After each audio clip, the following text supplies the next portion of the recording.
तमामु सिधियूं गोलियूं हलायूं वियूं आहिनि जंहिंमें टिनि माण्हुनि जो क़त्ल थियो आहे।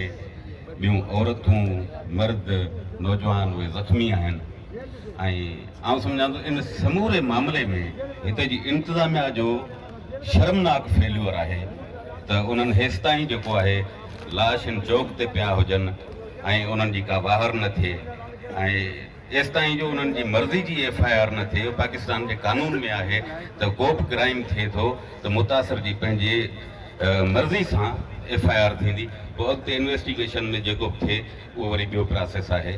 पर हिते बज़िद आहे इंतिज़ामिया त असां पंहिंजी मर्ज़ी जी FIR करियूं, इहो किथे बि कोन्हे, इहा सरासर ज़्यादती आहे, ज़ुल्म आहे, नाहक आहे, इनखे असां रद्द करियूं था।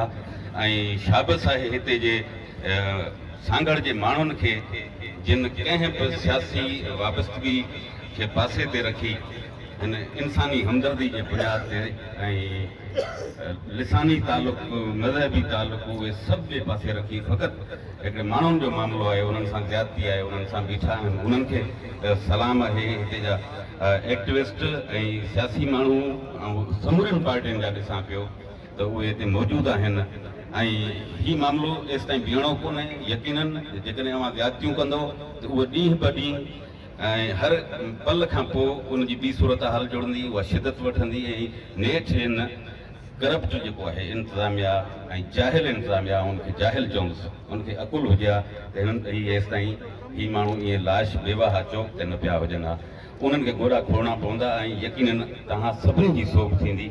असां सिंधियत जी संगत जे सेक्रेटरी जनरल जे तौरु ऐं यकजहती तौरु वटि आयो आहियां, तव्हां सां हर सूरत सिंधियत जी संगत गॾु बीहंदी ऐं जीअं ही समूरियूं पार्टियूं बीठियूं आहिनि ऐं मुल्क जा जेके बि सलामती जा इदारा आहिनि उन्हनि खे बि इहा गुज़ारिश कंदुसि त बाबा मुल्क जी सलामती कहिड़े कम जी जेसिताईं तव्हां पंहिंजे माण्हुनि जी सलामती नथा चाहे सघो या नथा करे सघो। तंहिं करे उन्हनि सभिनी खे एक्टिव थियणो खपे। हायर अथॉरिटीज़ जेके आहिनि उन्हनि खे इहो एक्शन खणणु खपे, नोटिस वठणु खपे त हिननि माण्हुनि सां इंसाफ़ थिए।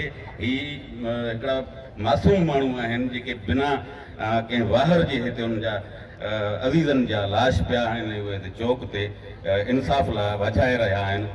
ऐं छा करियूं त हाणे सोशल मीडिया ते अजीब हिकिड़ो जस्टिफिकेशन्स अचनि थियूं, उन्हनि जा बयान अचनि था त बाबा ही फलाण जो फलाण सां जहिड़ो, फलाण जो फलाण सां बिरादरी जो जहिड़ो, पर ईअं आहे कोन।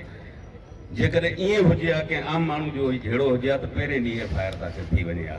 जेकॾहिं FIR दाख़िल नथी थिए त इन जो मतिलबु इहो आहे त इन जे पोयां के सगारियूं कोतूं आहिनि, सगारा हथ आहिनि। ऐं जेकॾहिं कंहिं पार्टी जो को अंदरूनी जहिड़ो आहे त बाबा उहे ग्रुप उहे तव्हांजा इख़्तिलाफ़ तव्हां पाण ताईं रखो, हिननि माण्हुनि खे केस न करायो। तव्हां सभिनी में